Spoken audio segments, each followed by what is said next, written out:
अस्सलाम वालेकुम नाजरीन, मैं हूं मोहम्मद नईम इकबाल। आजकल जो उन्वान सबसे ज़्यादा गुफ्तगू का मरकज़ बना हुआ है वो ये है कि पाकिस्तान तहरीक इंसाफ और इमरान खान का मुस्तकबिल क्या होगा। जिस तरह का उनके ऊपर दबाव बढ़ाया जा रहा है, जिस तरह से रियासत उनके खिलाफ एक्टिव हुई है, इसके बाद ऐसा लग रहा है कि तहरीक इंसाफ एक बंद गली के अंदर पहुंच गई है और इमरान खान का अंजाम शायद इल्ताफ़ हुसैन वाला हो। लेकिन इस बात के चलते हुए कल एक बहुत ज़्यादा अहम डेवलपमेंट हुई, और वो ये कि शाह महमूद कुरैशी जो पाकिस्तान तहरीक इंसाफ के वाइस चेयरमैन हैं, उनको अदालत से रिहाई मिली।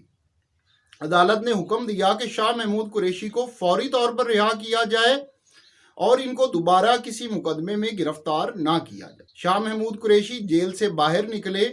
उन्होंने जो प्रेस कॉन्फ्रेंस की उसके अंदर उन्होंने न पार्टी छोड़ने का ऐलान किया, न पार्टी ओहदा छोड़ने का ऐलान किया, बल्कि कारकुनों से खिताब करते हुए उन्होंने कहा कि इंसाफ का झंडा अब उनके हाथ में है। ये बहुत ज़्यादा अहम बात है कि इंसाफ का झंडा अब उनके हाथ में है, यानी तहरीक इंसाफ उनके हाथ में है।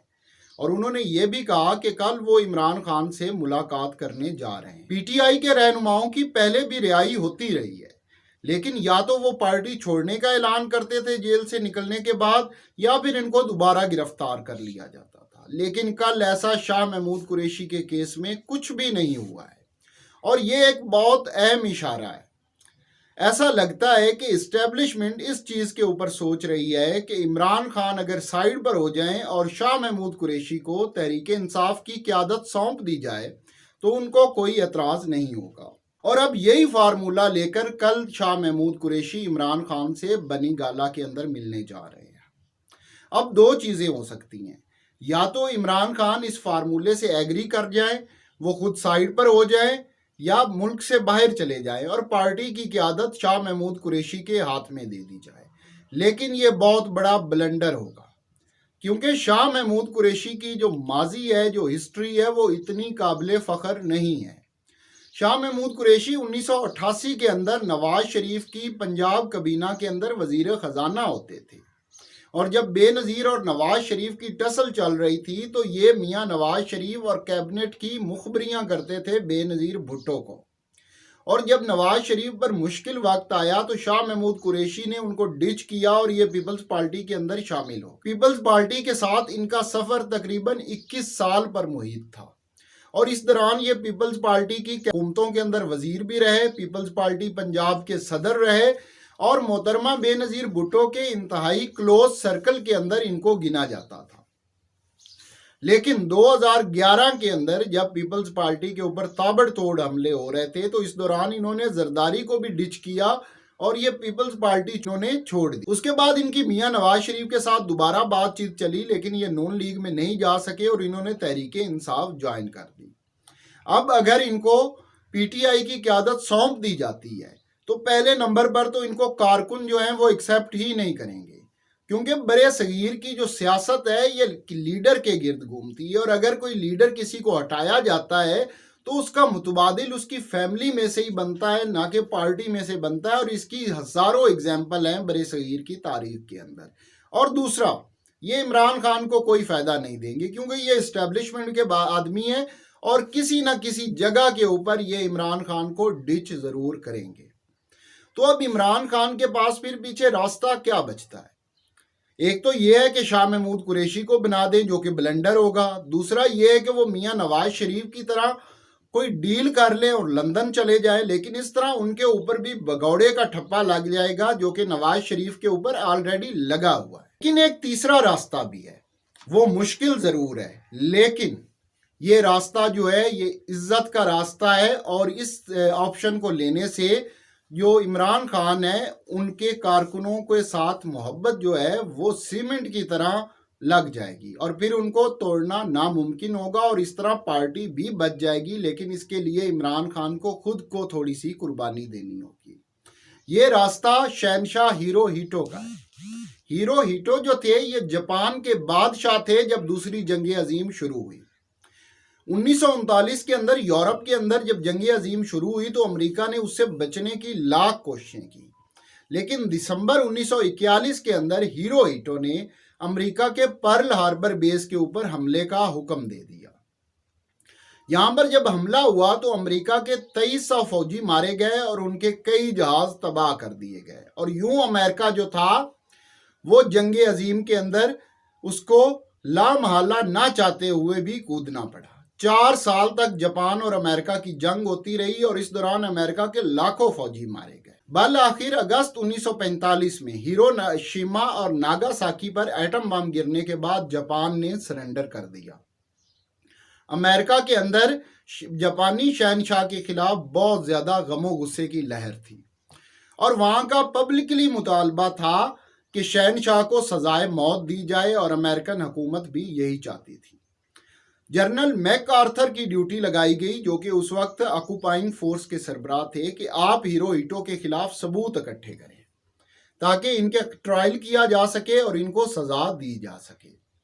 جنرل میک آرتھر نے جو کمیٹی بنائی، اس نے جاپان کے کئی وزیروں، کئی سابق وزرائے اعظم، بیوروکریسی کے لوگوں کے انٹرویوز کیے اور ان سے وہ دستاویز مانگی جس کے اوپر ہیروہیٹو نے امریکہ پر حملہ کرنے کا حکم دیا تھا، لیکن ان کو وہ دستاویز نہیں مل سکی۔ ان سے گواہی مانگی گئی جاپانی وزیروں سے، تو کوئی بھی گواہی دینے پر تیار نہ ہوا، بلکہ اگر کسی کے اوپر زیادہ پریشر پڑا تو اس نے گواہی دینے کی بجائے خودکشی کرنا مناسب سمجھا، کیونکہ جاپان کے اندر شہنشاہ جو تھا اس کی تکریم انتہائی زیادہ کی جاتی تھی، اور اب بھی کی جاتی ہے، اور اس کو خدا کا سایہ کہا جاتا تھا۔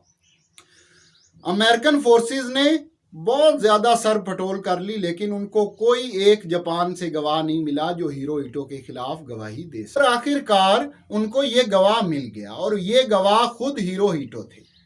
انہوں نے میک آرتھر کو بلایا اور جنرل سے کہا کہ لسن جنرل، اگر امریکہ کے اوپر حملے کا کسی نے حکم دیا ہے تو وہ میں ہوں، اگر اس جنگ عظیم کے لیے کوئی ذمہ دار ہے تو وہ میں ہوں، میری قوم، میرے لوگوں کا ان سب سے کوئی لینا دینا نہیں، اور اگر آپ نے کسی کو سزا دینی ہے تو وہ مجھے دے، اور اگر آپ کو میرے خلاف کوئی گواہ چاہیے تو وہ گواہ میں خود ہوں گا۔ ان کے یہ الفاظ ادا ہونے تھے کہ میک آرتھر کے اوپر جادو کا اثر ہوا۔ وہی میک آرتھر جو ان کو سزائے موت دینا چاہتا تھا، وہ اتنا زیادہ متاثر ہوا شہنشاہ سے کہ انہوں نے شہنشاہ سے کہا کہ وہ انتقام پر یقین نہیں رکھتے اور نہ وہ بدلہ لینا چاہتے ہیں، بس آپ اپنا سٹیٹس جو کہ شہنشاہ کو جاپانی قوم نے دیا تھا کہ یہ خدا کا اوتار ہے، یہ ختم کر دے، باقی ہم کسی قسم کا کوئی ٹرائل نہیں چاہتے اور نہ کوئی انتقام لیتے ہیں۔ میک آرتھر نے اپنی حکومت کو بھی لکھا کہ شہنشاہ کو اگر سزا دی جاتی ہے تو جاپانی قوم جو ہے وہ مجموعی طور پر خودکشی کر لے گی، اور آدھی سے زیادہ قوم جو کہ کروڑوں کے اندر تھی وہ خودکشی کے راستے پر چل پڑے گی، لہذا ہیروہیٹو کو سزا نہ دی جائے۔ عمران خان بھی یہ راستہ لے سکتے ہیں، اور جو 9 مئی کے واقعات ہیں وہ کہہ سکتے ہیں کہ میرے کارکنوں، میرا پارٹی کا اس سے کوئی لینا دینا نہیں، اگر آپ نے کسی کو سزا دینی ہے تو وہ مجھے سزا دیں۔ اس طرح ان کے کارکن بھی رہا ہو سکتے ہیں، پارٹی بھی بچ سکتی ہے۔ ہو سکتا ہے کہ ان کے مخالف میک آرتھر جتنا ظرف نہ دکھائیں اور عمران خان کا ٹرائل کر دیں، لیکن یہ ٹرائل ویسے بھی ہونا ہے۔ اگر عمران خان خود یہ ذمہ داری نہیں بھی لیتے تو ان کا ٹرائل تو اب ہر صورت ہونا ہے، اور یہ بات صاف نظر آ رہی ہے۔ لیکن یہ ہے کہ اگر وہ اس آپشن پر جاتے ہیں تو قوم کے اندر، اپنی پارٹی کے اندر ان کی اخلاقی پوزیشن جو ہے وہ بہت زیادہ مضبوط ہو جائے گی، لوگوں کے دلوں سے ان کی محبت پھر نکالی نہیں جا سکے گی، اور جب تک یہ ٹرائل مکمل ہوگا تب تک پاکستان کے اندر 2 تبدیلیاں آ چکی ہوں گی۔ ایک تو پاکستان کے اگلے چیف جسٹس فائز عیسیٰ اپنے عہدے سے ریٹائر ہو چکے ہوں گے، اور موجودہ اسٹیبلشمنٹ کا بھی ٹینیور یا پورا ہو چکا ہوگا یا پورا ہونے والا ہوگا، اور اس طرح عمران خان دوبارہ کم بیک کر سکتے ہیں۔ لیکن اگر وہ موجودہ حکمت عملی اپنائیں گے کہ ان کو باہر سے کوئی سپورٹ کرے گا، یا پھر وہ نواز شریف کی طرح کوئی ڈیل کر لیں گے، یا وہ گھر میں بیٹھے رہیں گے، یا وہ لڑائی کریں گے، مزاحمت کریں گے، تو الٹیمیٹلی نتیجہ اس کا کم از کم عمران خان کی نااہلی اور قید کی صورت میں نکلنا ضرور ہے۔ ان کو معاف اب کرنے پر کوئی بھی تیار نہیں ہوگا، نہ اسٹیبلشمنٹ نہ مخالفت۔ لیکن اگر وہ شہنشاہ ہیروہیٹو کا راستہ لیتے ہیں تو ان کی مقبولیت اور اخلاقی پوزیشن جو ہے وہ قوم کے اندر بہت زیادہ مضبوط ہو جائے گی۔ ہمارے ساتھ بنے رہیے گا، چینل کو لائک کرنا اور سبسکرائب کرنا مت بھولیے۔